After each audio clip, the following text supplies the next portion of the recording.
I'm Spike Jones, and I'm here to interview the Coen brothers with their crew. And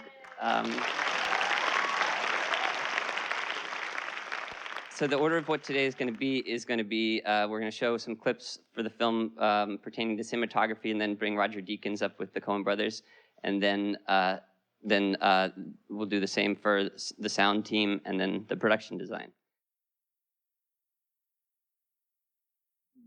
So I was so thrilled when I saw this movie. I was just in awe of it, and I saw it maybe about a month ago at the ArcLight, and it was incredibly tense. I didn't really know what it was about, so I just went in blind, and was just it was like the tensest thriller I've seen in a long time, and it was just so masterfully done. I was not surprised. But just in terms of Roger's work, where do you guys start when you sit down with Roger? What is the first things you ask them, or the first conversation when it comes to a film like this?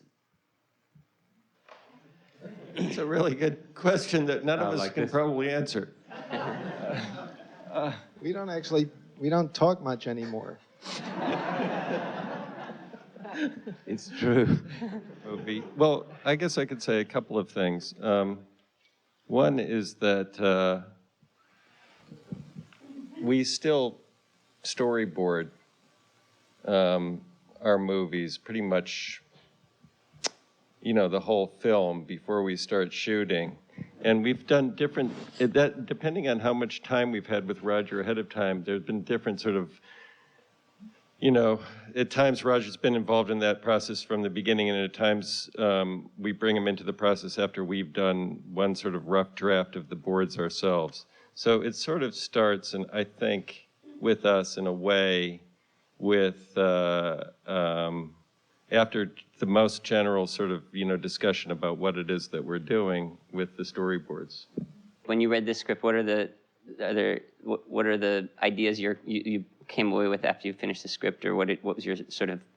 Well, I'd read the book, and I knew they were writing a script, that Scott had asked them to write a script, and I think I was kind of pressing them to do it, direct it, because I just love the material I love Cormac McCarthy's material. But I think, just in terms of visually, so, I knew the material from that side, and then read the script, and then we'd have basic discussions. But it's much more, sort of organic process in the way that, as Joel said, they storyboard, and then we talk about them, and then it's a matter of going around searching for locations together, and you gradually talk about the scenes as you're looking at the locations, and they'll say, well, maybe this doesn't work because we want this feeling for the location, or, and it's just it's a process that just builds over that prep time, really. Yeah, I also think it's a little bit different with big exterior movies than it is with interior movies that are largely shot interior.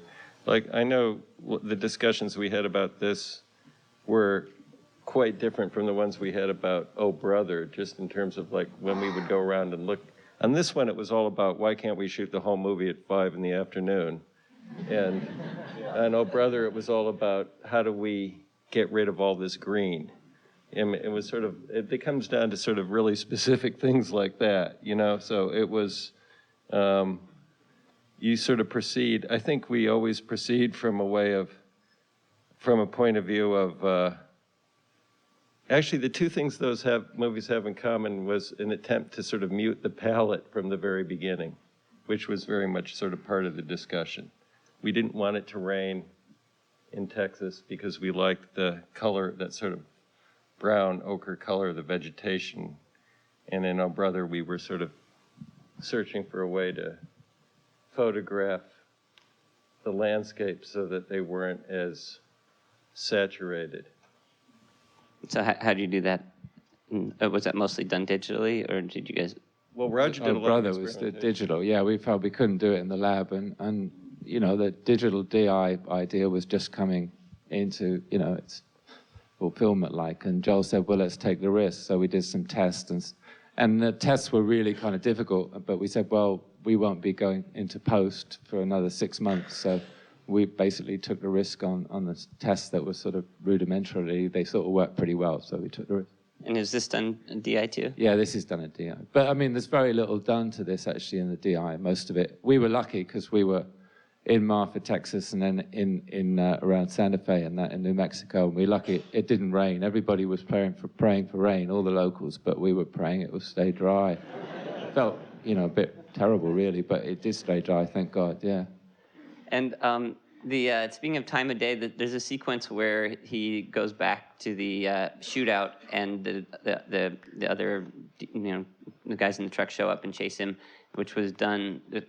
Especially when I watched it the second time, just marveling at how that was done at magic hour in that sequence. Like that. I was just thinking more in terms of the difficulty of trying to get a sequence like that at that pre-dawn look. Was it? Well, some was. I mean, this was a whole discussion we had. We first of all, we're looking at this location, this huge, vast space that they wanted to see everything at night, and then there was this sequence where it starts to get dawn, and then it ends up in the river early morning.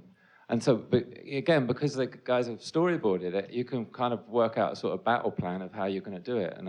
And we discussed where the dawn should start. And I suggested, well, I could do a fake kind of dawn. So when Moss drew up in his truck on this little hill, which was on the location, and we chose it for that specific reason, I could do a fake dawn behind the truck.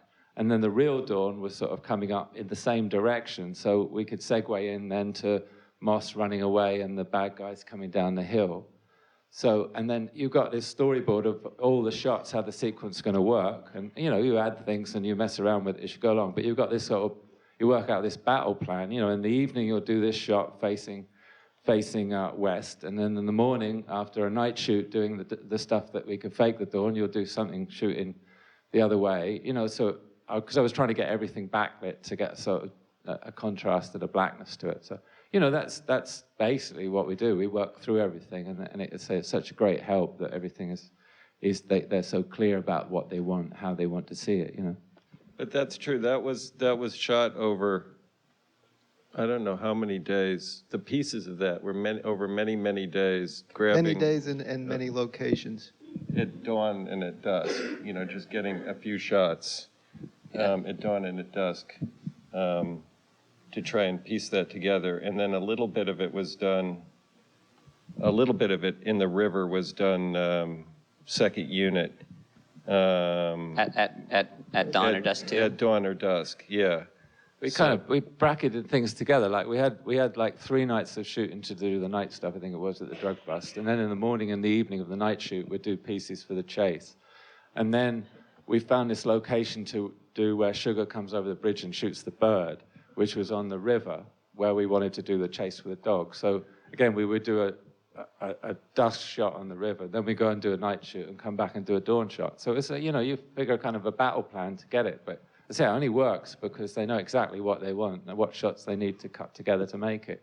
Otherwise, it would just be a mess. You could have no way of keeping a continuity on such a long scene, as he said, with so many different locations, little bits, But the other part that was interesting about that is it's true that preceding the sort of break of dawn, we were in a huge basin, and we did want to see. We told Roger we didn't want to see everything, but we didn't want it to. We still wanted it to look like night, and which is just one of the hardest contradictions you can ask for. But it seemed important to us that in order to make it spooky, that you had to be able to sort of see the configuration of the trucks when he goes back there at night. And that was really, I think, the problem we had in terms of what approach to take with that is how are you going to see all of that and still make it convincingly, the middle of the night before the sun has started to come up. That was nerve-wracking for its own reasons. Roger lit it with these huge Musco lights that are used for sporting events on TV, so we only had a set number of days before the Musco lights would be carted off to go to a college football game. Yeah, and then they turned up, and I had a few hours pre-lighting on the night before we were doing it. We'd shot all day, and I went off to do this pre-light for a couple of hours. And I'd worked out, the distances and all the specs on the lights. It was like 2,500 feet from where I wanted the light on the bluff to where I needed some exposure and all this. And it was all mapped out. I'd spent days, slogging around this location, working it out. I turned these lights on, and there was nothing. My meter didn't move, and I thought, God, dear. I was in a total kind of, okay, well, that's it, I'll get on a plane. And it was only, we broke, the rigging guys and that broke for lunch, and I went up to the top to look at the Moscow lights and look at the location from the top, and the guy says, well, you really like these softeners, these lenses we put in, they really soften the light. They love them on NASCAR because otherwise it blinds the drivers. And they had these beaten reflectors in every damn one light, and I just, So I spent all night taking them off, and I only really actually got to see the lights that I thought I was getting on the night of the shoot. So that was like a bit, but it worked out all right. It's somebody told me I was when I told my friend I was coming to do this week. They said that they told me they'd heard that you guys only shot 250,000 feet of film on this. And is that a rumor or is that true? No, that's true. Was it that much? I don't think it was that much, actually. That's insane because most films are probably, I'd say the average film is, 3 times or 4 times that nowadays. And so, people are rolling second cameras and just covering everything from every angle. And so I imagine that goes back to storyboarding. And but did you guys ever get into an edit room and find yourself not having coverage you wanted, or Roger? Yeah. Sorry. Yeah, well, certainly, but I'm sure you'd find yourself confronting that if you shot 1,000,000 feet as well. True. And actually, a lot of that comes from we cut ourselves, and at a certain point, man, you just like 1,000,000 feet of film. How can you review it and remember what you've reviewed? Yeah. Hey. That's great. Yeah. I mean, we do roll 2 cameras when we're doing, I guess the only time is when we're doing stunts or there's something like really critical in terms of the light, I guess, But I think when we rolled 2 cameras on the Magic Hour stuff, it was actually trying to grab 2 different shots at the same time with 2 different operators. That was Josh falling down, wasn't it? The dog chasing him down the hill before the river. Yeah. But it was very little. But I do remember, Roger, when we were shooting with another operator, at the same time at Magic Hour, you were on the radio saying, don't shoot yet, don't shoot yet, don't shoot yet. And then there comes a point where Roger is, shoot now! What are you waiting for? How much? Looking at a film like this, which is so much exteriors, how much is waiting for weather and light and before you roll? It was a pretty tight schedule, wasn't it, really? I mean, there wasn't a lot of that. I mean, the sequence we've just been talking about, I mean, I would go back and do quite a lot of it again. But, I mean, because you have to go with the light that's available. So, in the morning, the sky was usually clear, and in the evenings, there'd been kind of thunderstorms, and the evenings were cloudy. So, from my point of view, it didn't match at all. And the one shot where I tried to blend the fake dawn into the real dawn really bugs me every time I see it, because it was cloudy and my fake dawn's in front of the clouds, so that doesn't make sense to me at all. But so I want to do that again when we get a chance. But Let's go. While we have Roger here, we'll open this up to some questions from the audience for a minute, if anyone has any questions. The hat.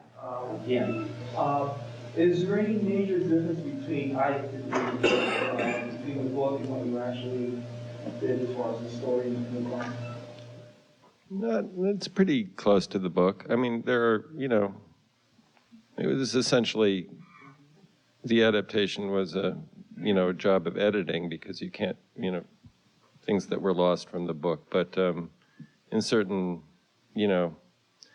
certain things that we rewrote slightly or changed the sort of emphasis on a little bit. But no, it's not a huge digression from the book in any real respect.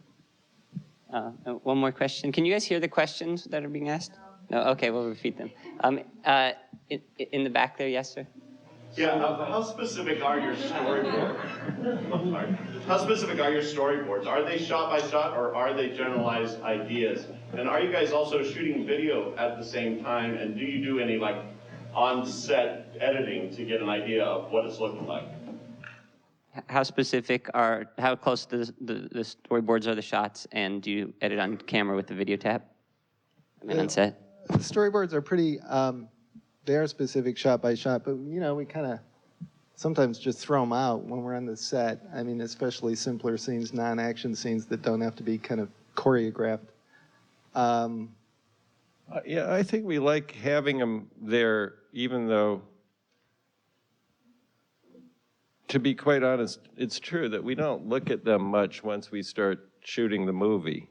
If the blocking's different, or if just the three of us are talking about things when we get on a location, or even after we see rehearsal, what often happens is that Roger and Ethan and I just get together after we've seen what the actors do and go, well, here's what makes sense. I mean, you know, just based on what they've done in terms of how we're going to cover the scene. And there might not be any reference to the storyboards at all. But also, yeah, and also like Roger was saying, it's all kind of, it's a little fluid and feedbacky. I mean, you know, we do storyboards sometimes before we've seen the location, sometimes after, and that like modifies how you think about staging things, the specific location, and right, what the actors do, and everything affects everything else. I have one question. You guys all seem like very calm gentlemen, and our sets, they're not always calm, and sometimes there's stress, or me and my cinematographer sometimes get in arguments and take a couple hours to make up. But do you guys ever like, is there stress, arguments? Is there anything like that? Or are you guys as calm on set as you are here? it approaches catatonia, actually.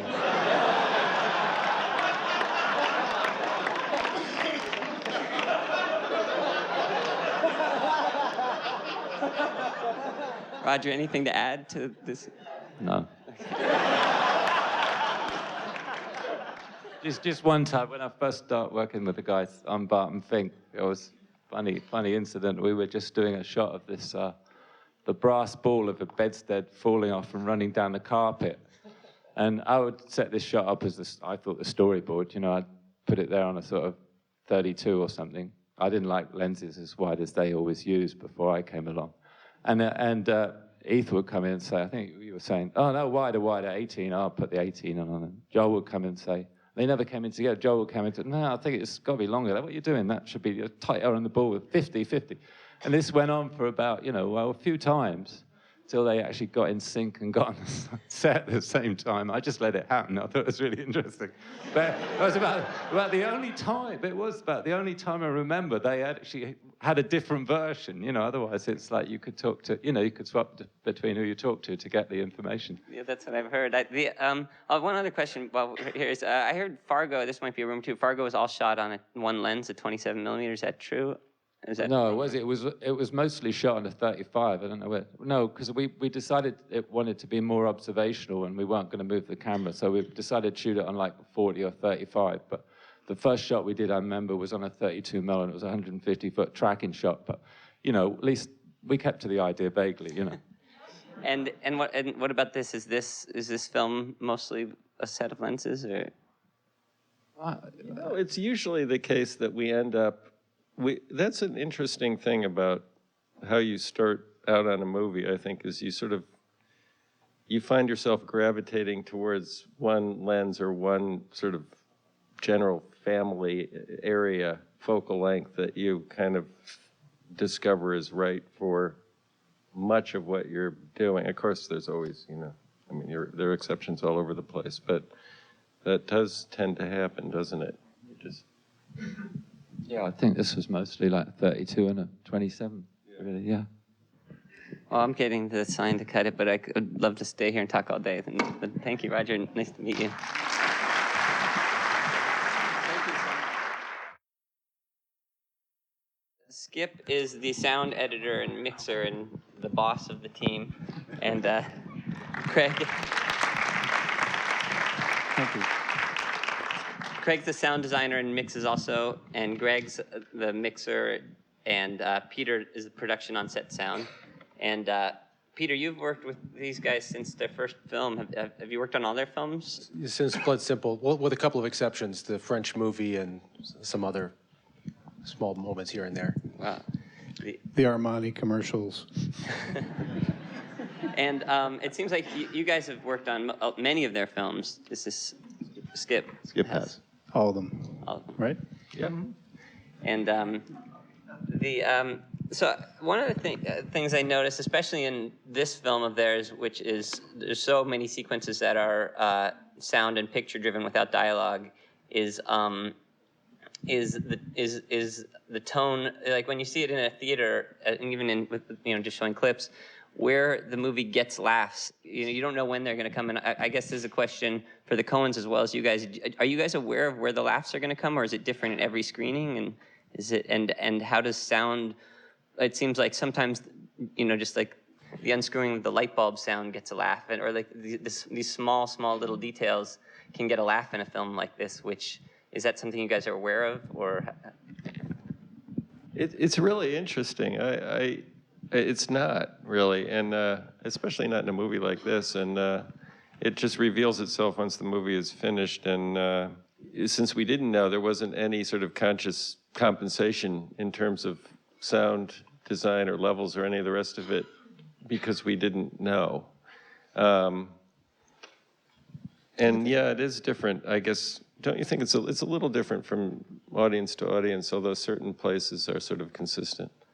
It's a little different. The light bulb thing, I think that just gets a laugh just because it's the right sound, right? I think maybe the audience is looking for an out there too, so they're happy A laugh to grab. track would have been a good guide, though, to keep Laugh the audience track. consistent. Actually, the DVD is coming out with a laugh track.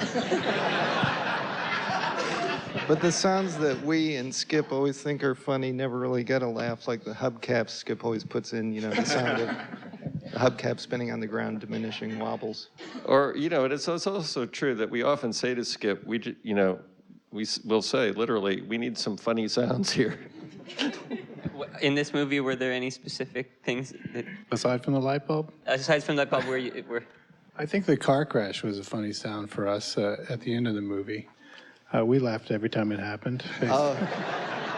There's a really funny sound when Josh, hijacks a truck, the guy gets shot, he kind of veers around a corner and smashes into a parked car, and there's a great gong effect at the end, which always makes me chuckle, but never seems to work for an audience.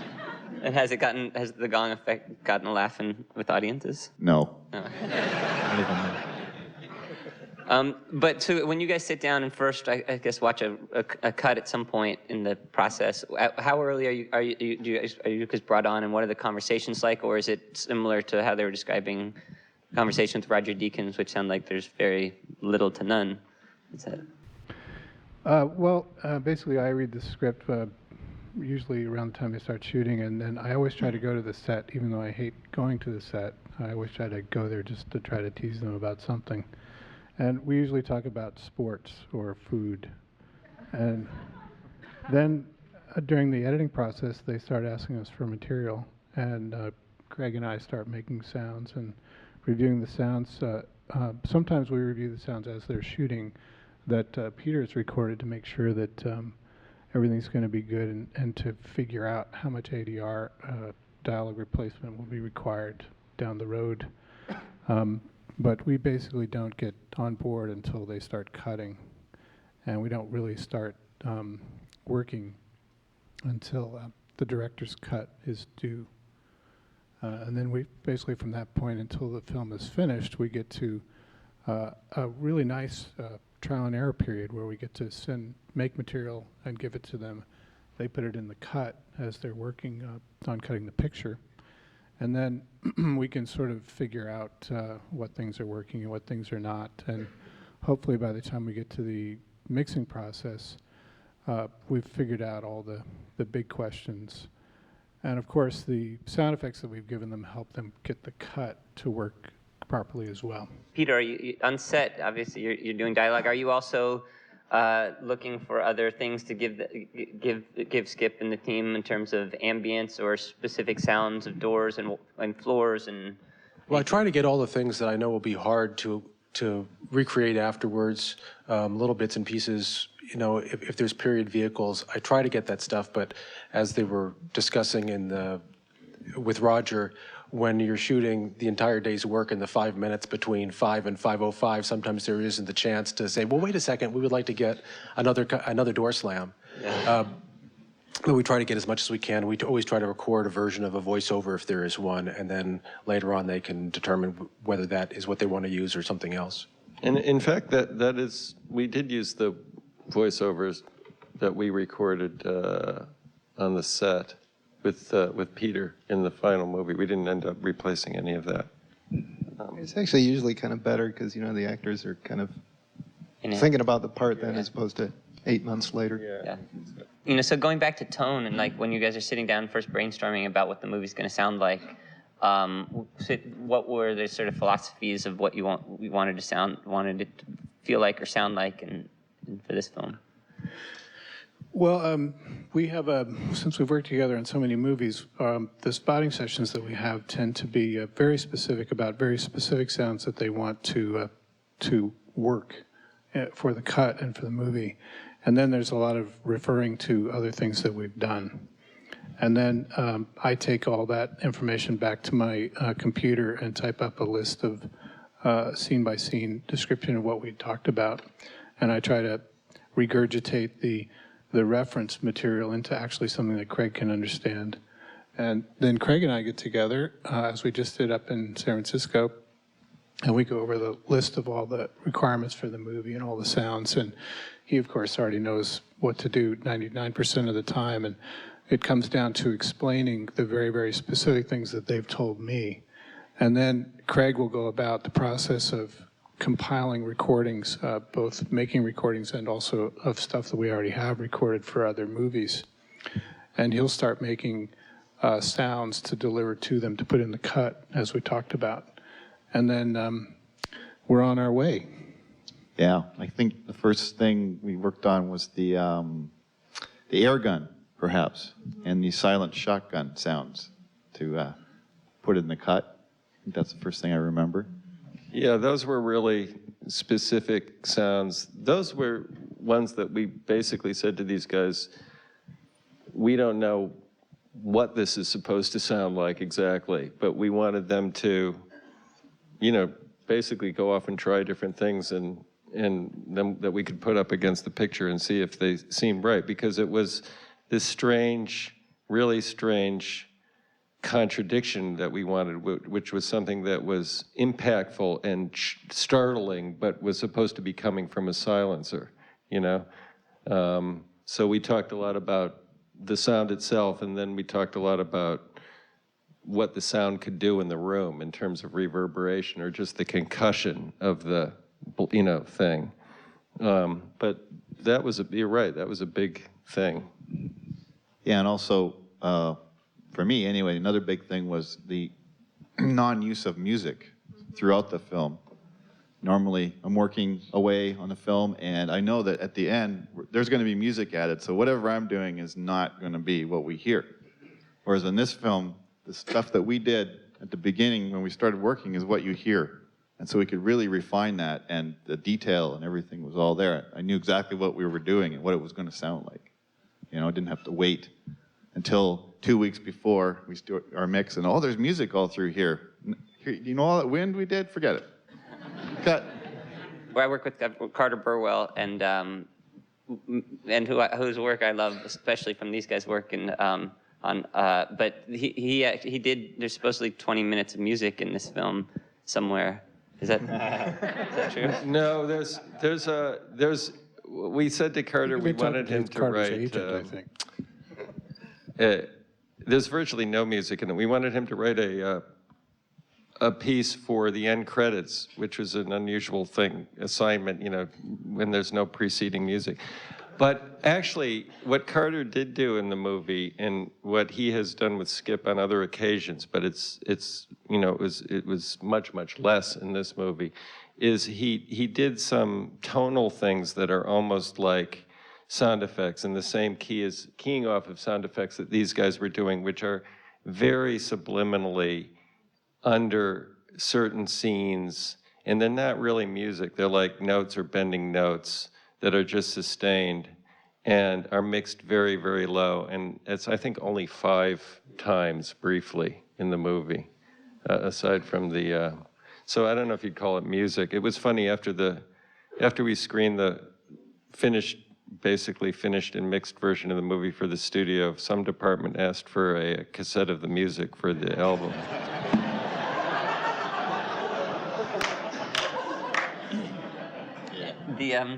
And so, Greg, when it shows up on your desk, I guess you're the sort of the fresh ears at the end of the road. And on a film like this, what did you first hear? What was your sort of?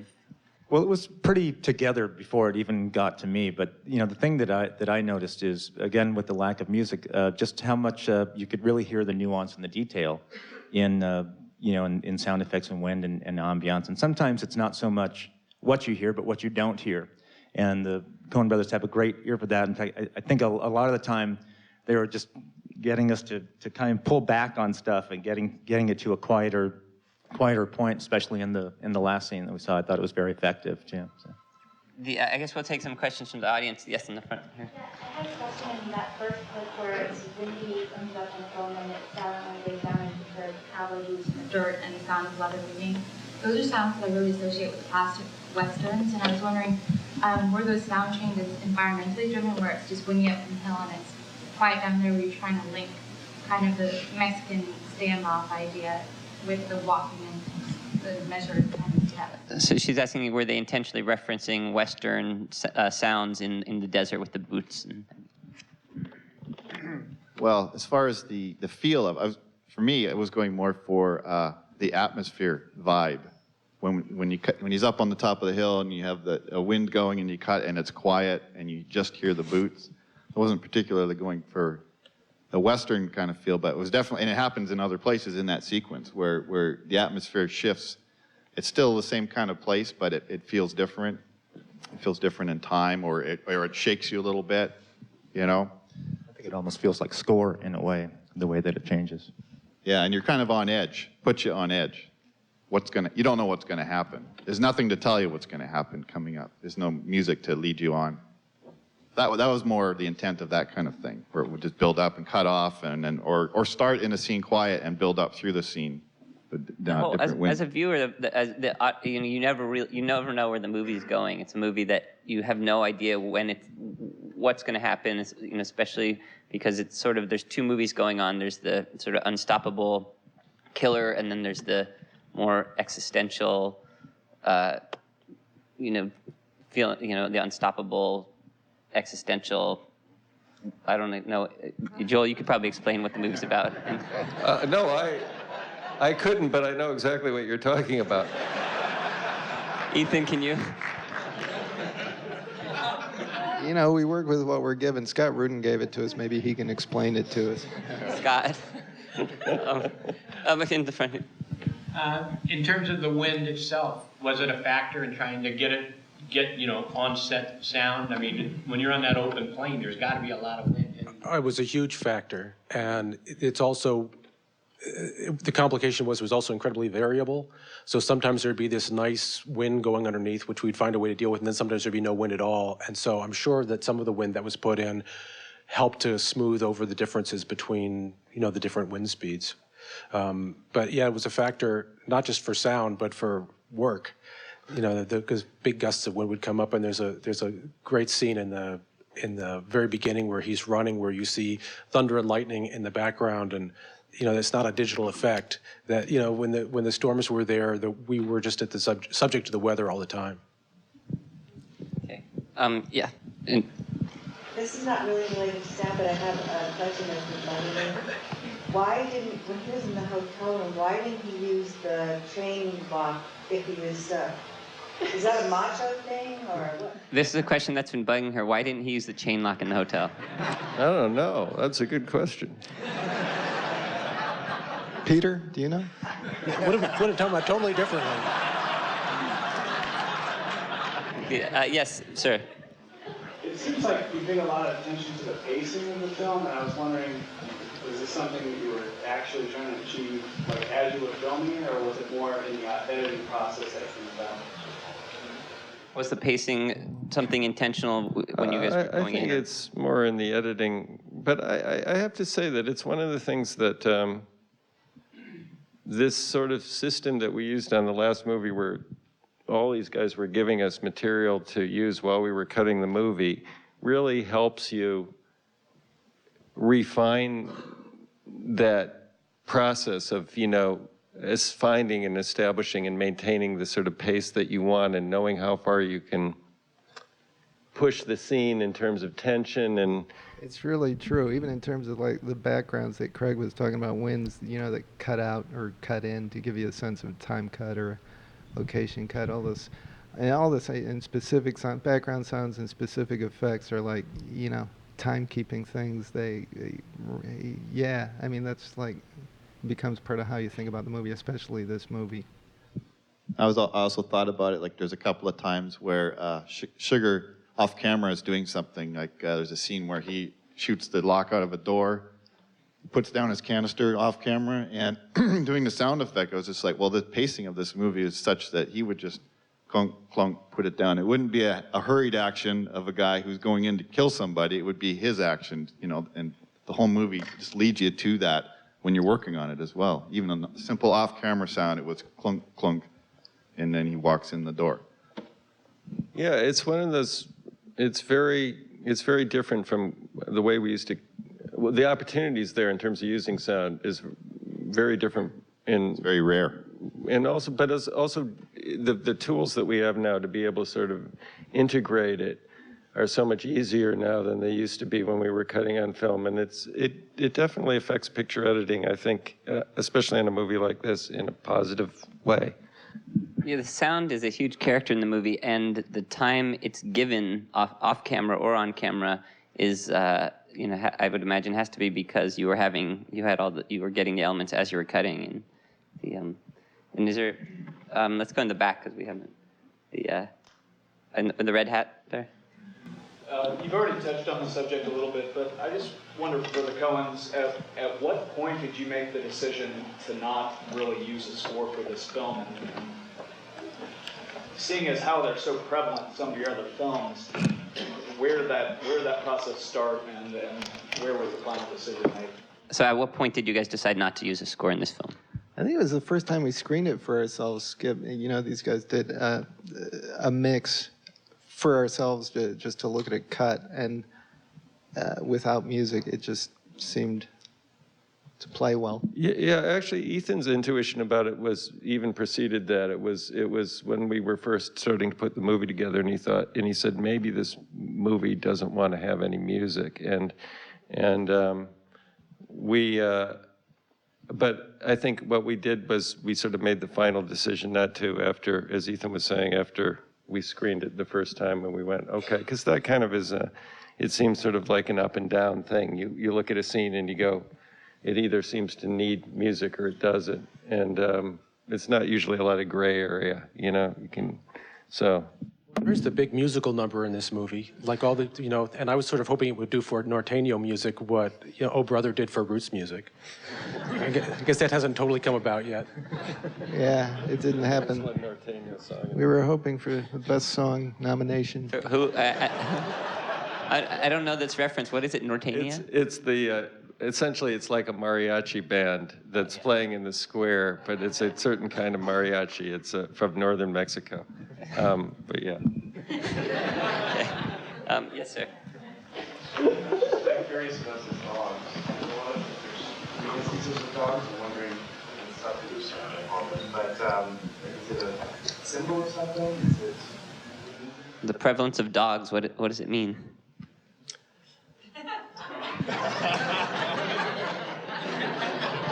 I don't know if it means anything. They're scary, and it's a chase scene. It's a scary dog. But Cormac McCarthy loves dogs. I mean, almost all his books have dogs in them. I think we added that dog to the chase scene, didn't we? Yeah, the dog is not in that part of the novel, but it's true that in many of his novels, he has a lot of animal imagery in the novels, and specifically dogs. So it didn't seem inappropriate to sort of put it there at that point. Okay, well, I'm getting this signed. But thank you guys very much. It was a pleasure. You're welcome. Thank you.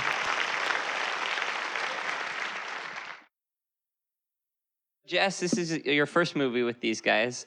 Now, I'm going to assume your first conversation about the script was longer than than the other guys, and now we can finally get some answers. I don't know if you could assume that. What was the first meeting you had with these guys? And what did you ask them, or what did they ask you? What was the discussions? Well, the first actual meeting we had was an interview because it was my first job, and I was on a job that went down, and they had heard it, and then Ethan had called me up and said, "Can you meet, in like 6 hours at the Cedar Tavern on University?" And so we all, met there where we live in New York, and sat down and talked about what the movie could be, and and it was an interview. So that was my first meeting with them. Was it intimidating? Was it what? Intimidating. No, not really. Did you guys know these guys? I mean, did you know them before? No. Yeah, no, I mean, not personally. I know their work, but it was look at it wasn't intimidating. It was,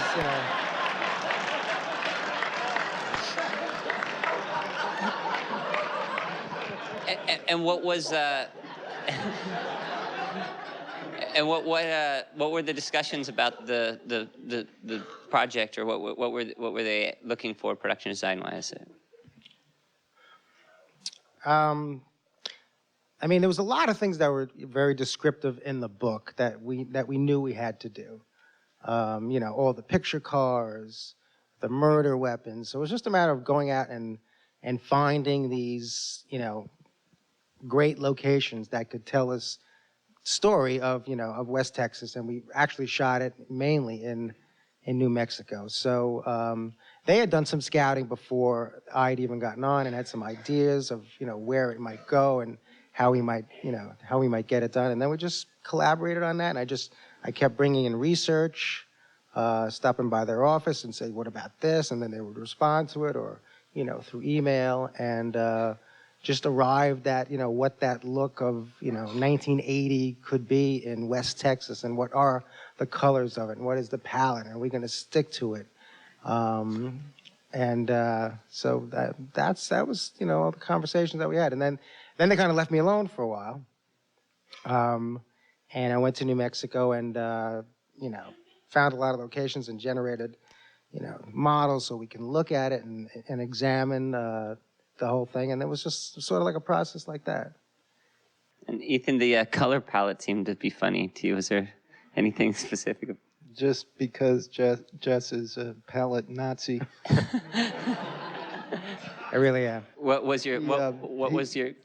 He determined, and a lot of this is actually, as Jess is suggesting, as Roger suggested earlier, through scouting. Determining what the movie's going to look like is something we kind of discover together, largely through scouting, and just kind of arrived at where he thought the movie should kind of sit in terms of color, and had cards made up that showed the palette and distributed them to everybody. And we would occasionally try to sneak some hot pink or something onto the set to see if he was awake, and he always was. And it ended up actually the movie ends up being pretty much exactly what that palette was, that original sort of, reference that you made. But it's also true that the other thing that he brought in a lot of was, a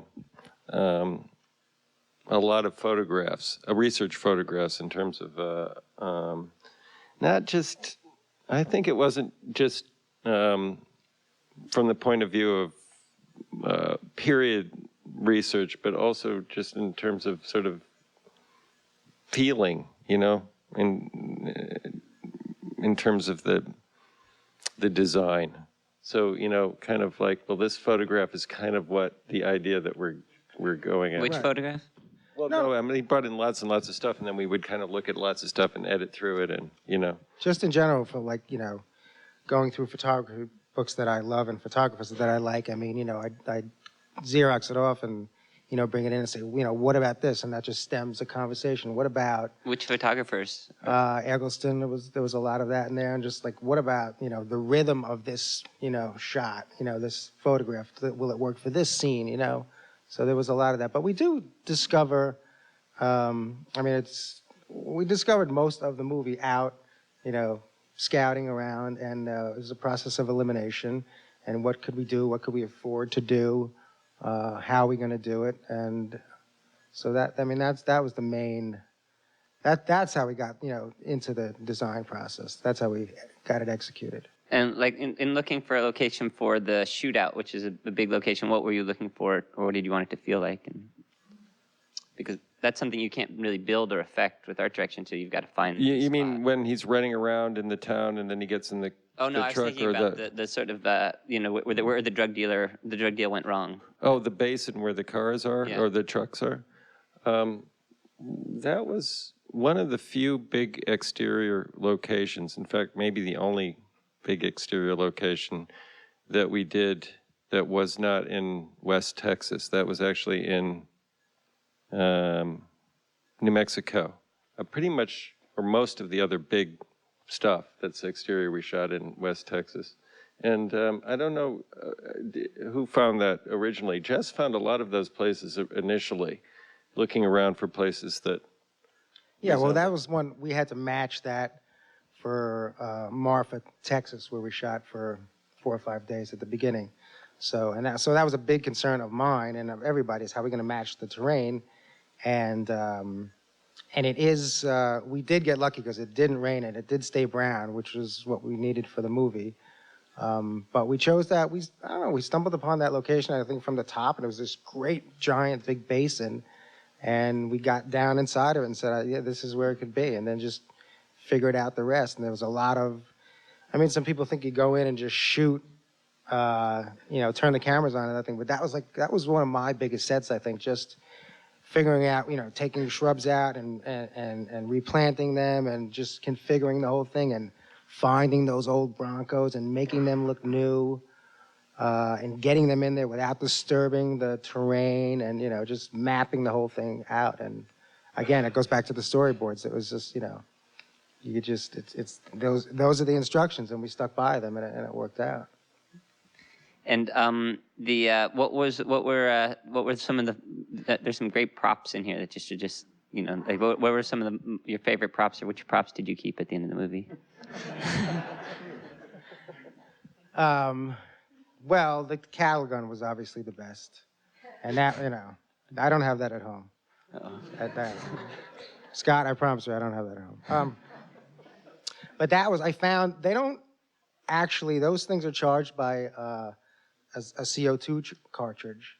So I found a farmer in New Mexico, maybe about 10 miles outside of Santa Fe, who had one of those cattle guns. And he loaned it to us. And we measured it, and we checked it all out. And we figured out with the effects guys, how could we hook a tank up there? And they built, one that would actually work through the CO2 tank. So that is the prop on the movie. So that was definitely my favorite. And did you guys keep it? No, we talked about giving it to Cormac at the end of the show, and I don't know what happened to it. Do you? No, I don't. All I know is when we were looking at the research of, for this and in building it, it was one of those, as a sort of product of adaptation, it was one of those things that I kept thinking to myself, I'm really glad that I'm not the one who thought this thing up. It all looks like it's on location, but is there any things that you guys had to build in terms of the hotels or the houses or anything? We built a lot. We built the interiors of the motels. We used the exterior of a lot of motels and then built the insides. We built that cabin, which you just saw. We built the bridge crossing. We didn't build the bridge, but we put all the elements there. It was an exit ramp in Las Vegas, New Mexico, that we took over for a couple of months and put all the elements in there and created that border crossing. Wow. This border crossing was so convincing. This is the middle of New Mexico, hundreds and hundreds of miles from the Mexican border.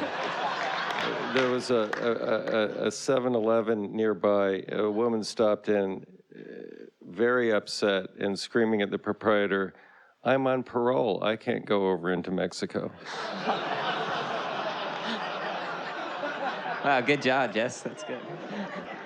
No, I would have just assumed you had shot it on location. That's amazing. Yeah, that was the big one. We'd looked for that. It was the obvious place to do it. We found it because we were shooting a lot more in that small town of Las Vegas, and that was just a matter of figuring out I did a little rendering of it, and I think everybody fell in love with it. And I was like, wow, how am I going to do this? With the money that we had and just getting the whole thing done. But it really worked out. So that was a set. We built the Stephen Root's office, that Texas high rise. That was a set. Basically, all the motel rooms in the show were sets that we just shot the exteriors of on location. Wow. And the second hotel with the big shootout is all set too? At the end? Or Josh is shooting through the door. door. Yes, the Eagle Hotels. Yeah, those were sets. Oh. The trailer, we found a gutted trailer, Josh's trailer. That was a set which we stuck at a trailer park. So there was a lot that went into it. I got to imagine that, like, just from a viewer, it's a film that gets. You think it just feels so natural and so complete that the production design is sort of almost is invisible. So you've done your job so well, you've made yourself invisible, which is a credit to you. Well, thank you. And with the trailer, was there any, because I haven't seen Raising Arizona in a couple of years, but it looked like the exact same layout as Raising Arizona, like where the door was, where the kitchen was, where the bedroom was. Wait a minute. What's that? What's that? I said, wait a minute. That's my layout. I can't remember. Was it? It was. I remember that the trailer in Raising Arizona. This we were shooting. This was essentially a set that Jess made, but in the shell of a real trailer. And the trailer that we made on Raising Arizona was an exaggeratedly large set on a soundstage. So the proportions of it were different, although the layouts, they tend to be really similar in those things anyway, I mean, there's not a whole lot of So I'm overreaching for some sort of 20 years later reference? Or, no, I don't think of it that consciously, no. And so was there sound stages down there that you built the hotels on, or? Yeah, there's a sound stage at the College of Santa Fe. I mean, nothing like Hollywood style, but two decent stages that we're able to just rotate all the sets in and out. We'd shoot for a while, then go back out, go back in, and so it worked out. And so just my last question: when you guys interviewed him, what was it about Jess that you said, okay, this is our guy, and this is? They were sick of interviewing everybody else. They were exhausted. We'd seen Capote, and it was. I mean, I do remember that one initial early discussion that we had with Jess, and that we were really confident in him because of the work that we'd seen before. Was that it's a period movie, and there was a discussion about, even though it's set in 1980, how much you're going to sort of push that, how much you want to make the audience aware of it. You have to. There's a lot built into the material and the location. The fact that 25 years later in West Texas, it doesn't look that much different anyway. Even the cars are pretty much the same. But we did want elements that reminded you of the fact that it was a period movie. But we wanted it to be done with a really sort of light touch. Mm-hmm. And that's something that I think we talked about early on. But we're really confident that Jess could find the right sort of level for that. Yeah, say it, but don't overdo it, I think is what it was. Yeah, both of those films seem very understated and meticulous. And so is that your intentional style? Maybe that's what it's becoming, I don't know.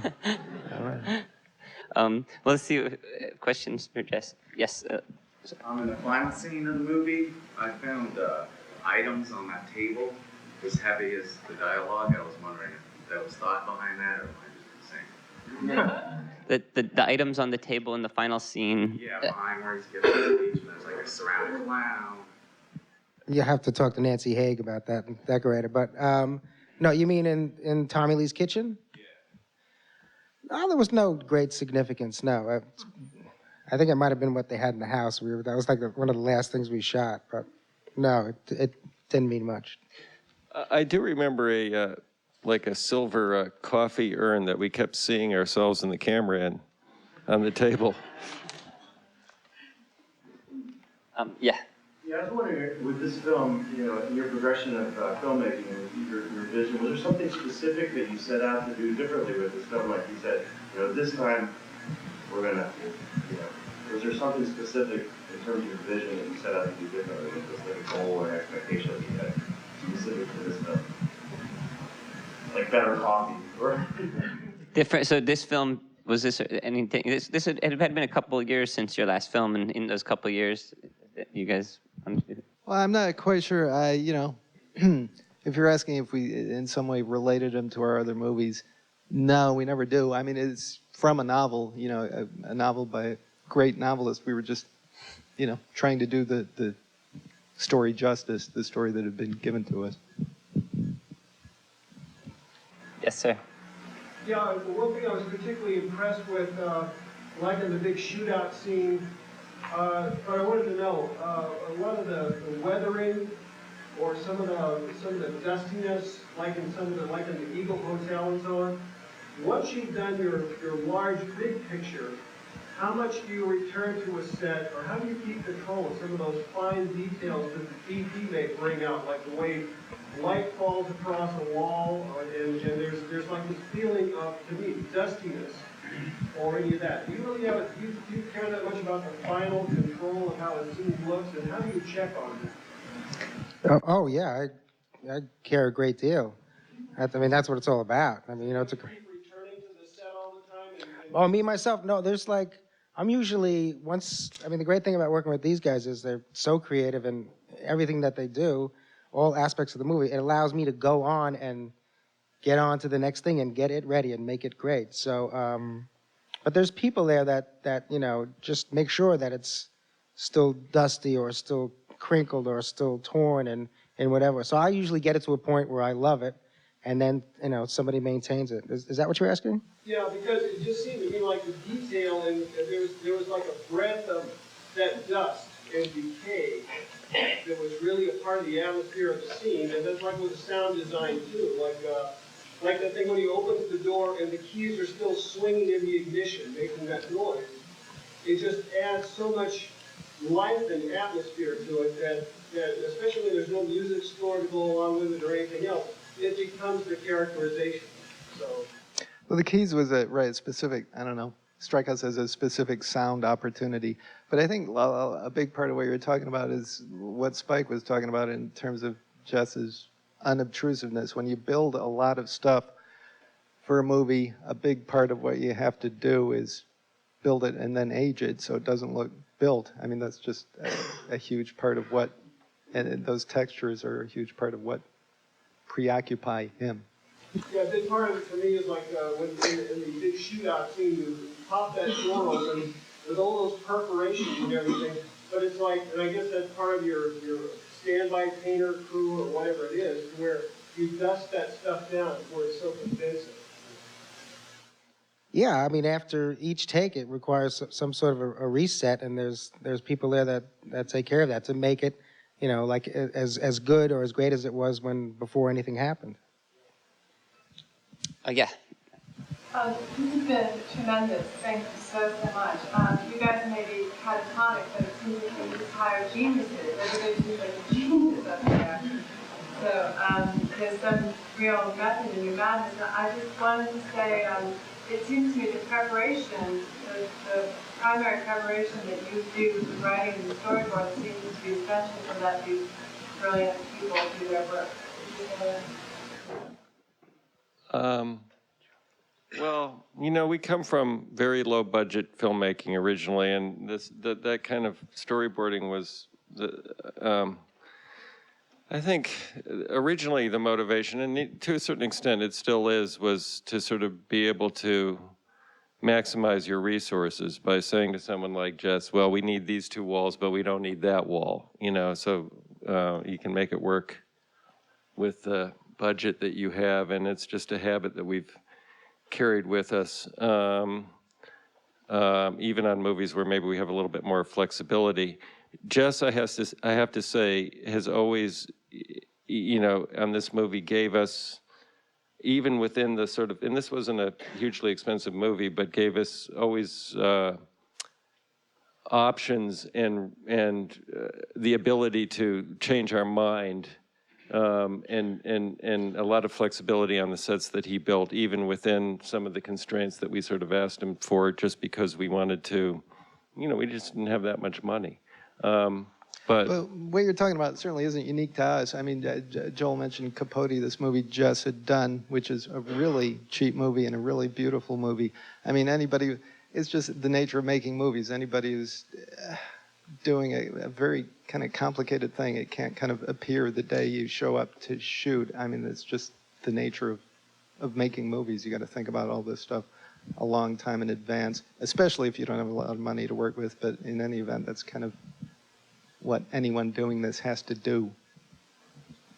Yeah, I'm getting the time to wrap it up, so thank you guys very much for coming.